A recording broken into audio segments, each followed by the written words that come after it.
les chrétiens, c'est vrai, sont amenés à partir plus rapidement que peut-être d'autres communautés. Et si la situation économique ne s'améliore pas, si leurs droits ne sont pas garantis, on risque de faire face à un vrai effacement. Bonjour Inès Phil, Bonjour. merci d'être disponible pour l'hebdomadaire Réforme et Regard Protestant. Vous êtes à Beyrouth? Oui, c'est ça. Bah, merci à vous de m'accueillir pour ce dialogue sur les chrétiens de Syrie. Oui, vous écrivez cette semaine dans Réforme à propos du christianisme en territoire syrien, 2000 ans d'histoire en voie d'effacement. Oui, c'est bien ça.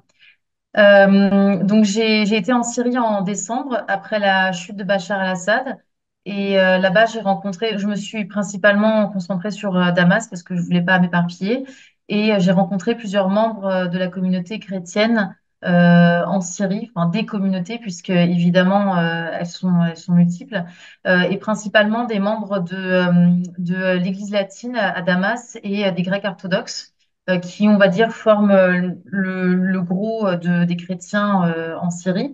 Ce qui m'a marqué à travers les interviews que j'ai pu mener, et notamment cette interview avec Vincent Gello, qui est le représentant Liban-Syrie de l'œuvre d'Orient, une organisation qui vise à défendre les droits des chrétiens d'Orient. Eh bien, c'est le risque d'effacement des chrétiens de Syrie. Et ça m'a interpellée parce que, on le sait, la Syrie, c'est une terre centrale dans l'histoire du christianisme. Aujourd'hui, on fait face à eh bien une baisse progressive de la population de confession chrétienne en Syrie qui pourrait mener à son effacement. Alors, qu'est-ce qui me fait dire ça? C'est d'abord les entretiens que j'ai menés, mais surtout cette conversation que j'ai eue avec Vincent Gello, parce que l'œuvre d'Orient a documenté les dernières années une chute brutale de la présence des chrétiens en Syrie, et c'est principalement dû, on le sait, à la guerre qui a débuté en 2011. Les chrétiens sont surtout partis de Syrie en exode, donc surtout vers des pays occidentaux.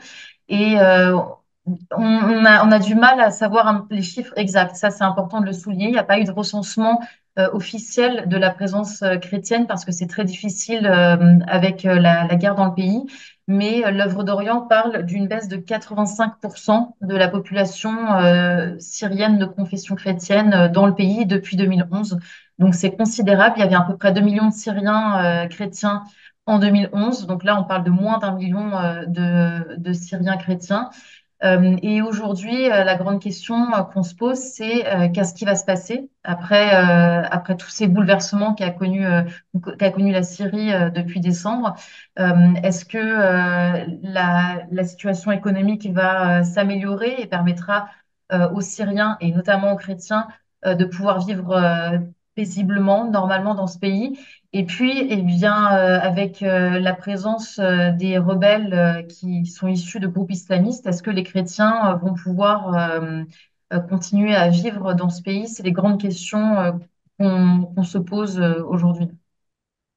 Alors la peur de l'effacement des chrétiens en Syrie, ça c'est l'objet de l'un de vos deux articles.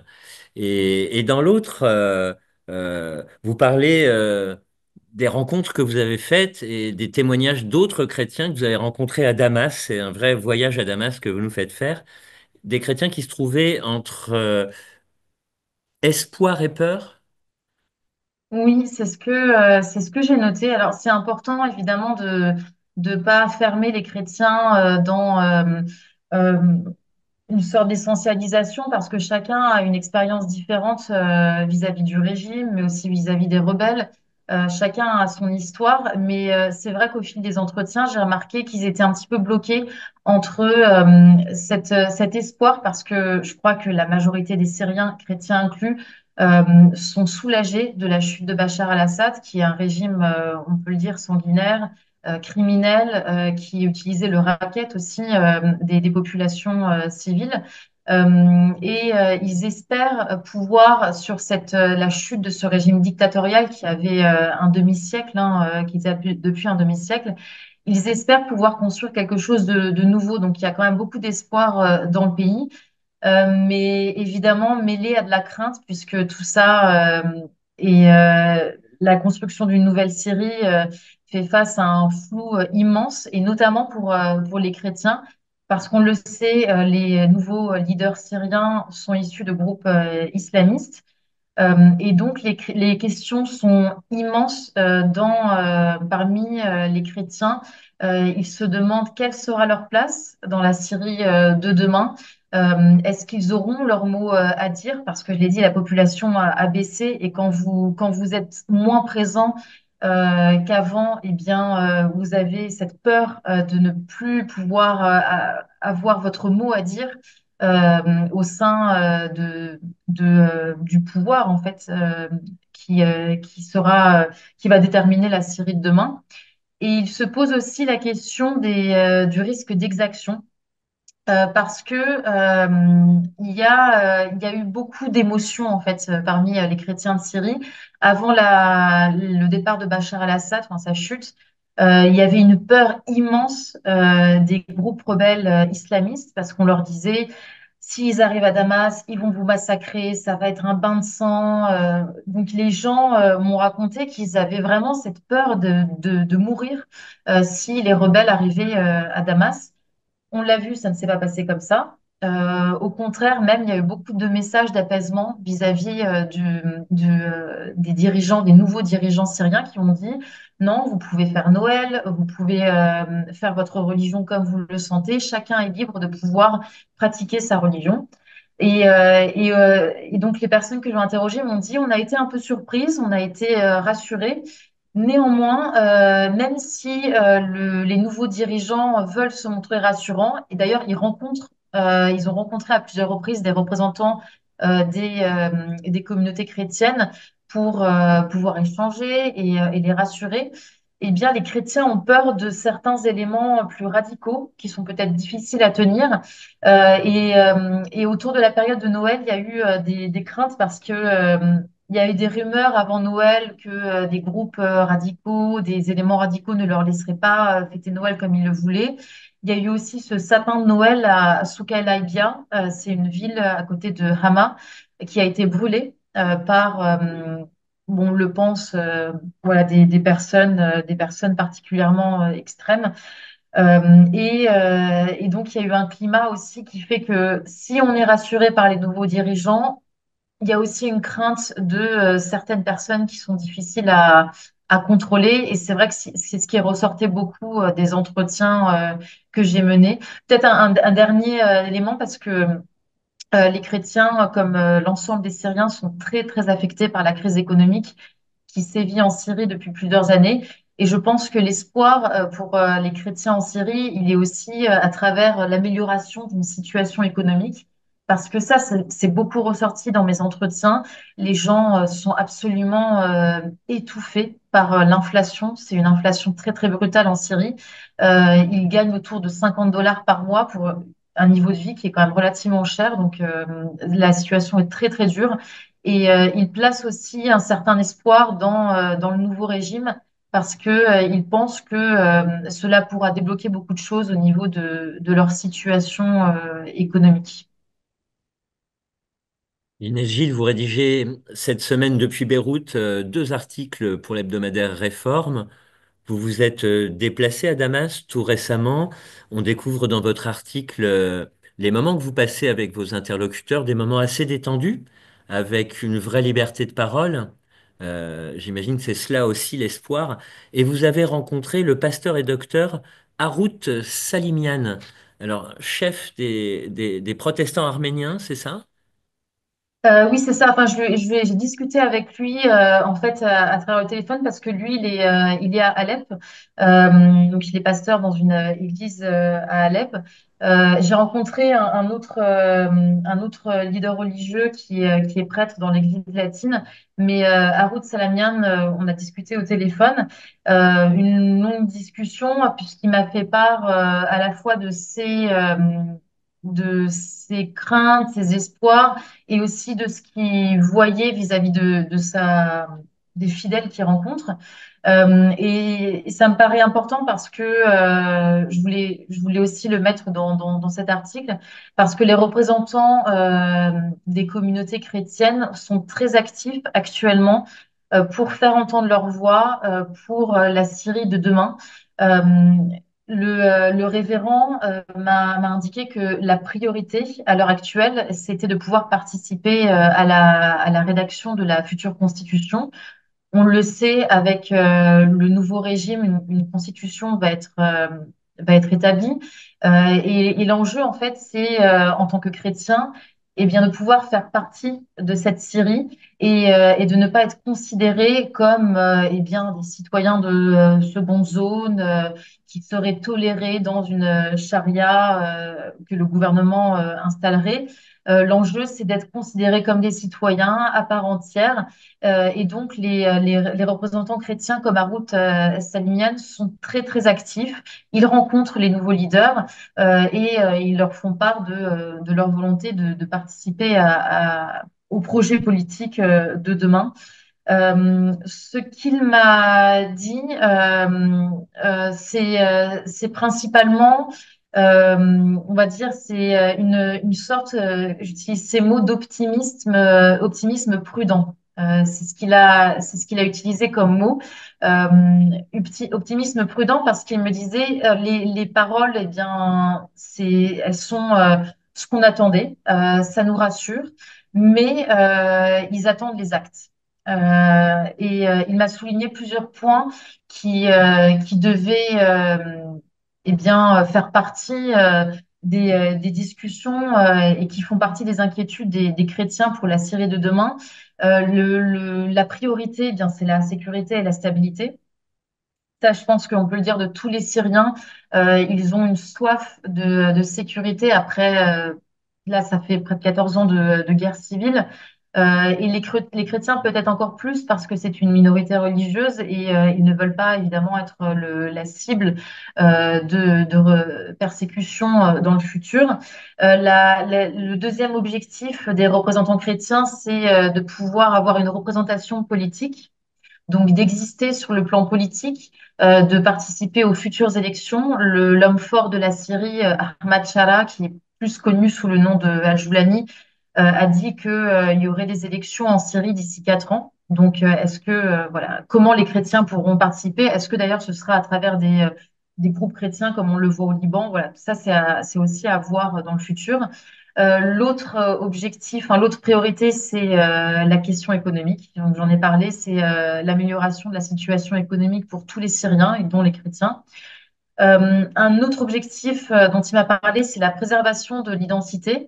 Là-dessus, il se dit pour l'instant rassuré, mais comme la minorité est de plus en plus réduite et que, eh bien, on compte une multitude de chrétiens qui appartiennent à des communautés différentes, eh bien, il y a des craintes pour certaines communautés de pouvoir, eh bien, et continuer à exister sur le plan culturel, notamment à travers leurs sites religieux, de pouvoir obtenir eh bien, des financements pour pouvoir restaurer leur site après toutes ces années de guerre. Donc tout ça, c'est des choses qui sont des vraies préoccupations pour les chrétiens. Et enfin, le dernier objectif dont il m'a parlé, le dernier on va dire préoccupation, c'est la préoccupation d'égalité et d'inclusion. Égalité vis-à-vis des autres Syriens, d'être traités d'égal à égal avec l'autre communauté qui est majoritaire, on le sait, communauté sunnite. Et tout ça, en fait, ce sont des objectifs ambitieux. Euh, je crois en fait quand on parle, quand j'ai parlé au révérend Harout Salamian et quand j'ai parlé aussi aux autres chrétiens que j'ai rencontrés à Damas, qu'ils se sont relativement rassurés sur les questions eh bien liées à l'économie, pardon, et à la stabilité, parce que ce sont les priorités du pouvoir actuellement. On le voit depuis 2 mois. Le pouvoir syrien veut améliorer la situation économique en Syrie et il l'a souligné, il voulait une stabilité pour tous les Syriens. Mais pour ce qui est de la représentation politique, de la préservation culturelle et de l'égalité par rapport aux autres Syriens, eh bien, il y a beaucoup de questions qui demeurent parmi les Syriens de confession chrétienne. Et là, Vincent Gello, quand je l'avais interviewé, je l'ai rencontré à Damas, qui fait donc partie de l'œuvre d'Orient, j'ai parlé un petit peu plus tôt, m'a indiqué que la priorité, ce serait un soutien international, que les chrétiens ne pourraient pas réussir seuls à s'imposer sur la scène politique syrienne et à exister. Et que pour les aider, il fallait que la communauté internationale et puis d'autres, des ONG chrétiennes et des droits humains soutiennent les chrétiens dans ce combat en Syrie. Inès Gilles, on retrouve votre reportage et toute votre correspondance à la une de Réforme cette semaine et sur réforme.net. Une toute petite dernière question pour conclure. Vous notez à la fin de votre papier principal, vous recueillez le témoignage du pasteur révérend Harout Salimian qui dit, si rien n'est fait, les chrétiens risquent de partir d'ici 4 ou 5 ans. C'est votre impression? Je le pense, oui, parce que le fait qu'il y ait déjà beaucoup de chrétiens à l'étranger, ça nous permet de dire que les chrétiens qui sont encore en Syrie ont quand même un réseau international via leur famille, via leurs proches, via des amis, qui est peut-être un peu plus développé que d'autres Syriens, parce qu'ils connaissent tous quelqu'un qui vit à l'étranger, et notamment dans des pays occidentaux. Quand on immigre vers des pays européens ou vers les États-Unis et le Canada, ce qui est le cas de la plupart des chrétiens qui sont partis, euh, on a une vie plus stable. Et donc, si, je pense que si la situation ne s'améliore pas, les chrétiens qui sont encore en Syrie vont peut-être mobiliser ces réseaux pour essayer de partir. Et ça, c'est une réalité qu'on voit aussi au Liban. C'est pour ça que c'est quelque chose qui a un petit peu résonné en moi comme une, on va dire, une triste réalité qui existe un peu plus largement au Moyen-Orient. Les chrétiens, c'est vrai, sont amenés à partir plus rapidement que peut-être d'autres communautés. Et si la situation économique ne s'améliore pas, si leurs droits ne sont pas garantis, on risque de faire face à un vrai effacement. Cela dit, il y a quand même une note d'optimisme parce que les gens que j'ai rencontrés étaient quand même des grands amoureux de leur patrie. Ça, c'est quelque chose qui m'a beaucoup touchée aussi quand j'ai rencontré les gens sur place. C'était des gens très chauvins, très pas dans le mauvais sens du terme, hein, mais très attachés à la Syrie, qui aussi, en tant que chrétiens, mais aussi en tant que citoyens de la Syrie, hein, voulaient rester sur place, avaient vraiment cette détermination. Ils ont vécu de nombreuses années sous le régime de Bachar al-Assad dictatorial. Ils ont vécu la guerre et ils sont restés. Et certains par choix, d'autres parce qu'ils n'avaient peut-être pas les moyens de partir.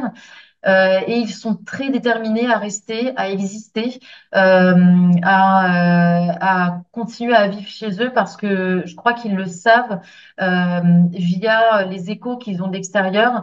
L'exil est une expérience très douloureuse. Donc, ils vont tout faire, je pense, pour exister et pour avoir une amélioration de leurs conditions de vie sur place. Et je pense qu'on peut leur espérer à eux et à tous les Syriens un meilleur futur que ce qu'ils ont vécu les dernières années.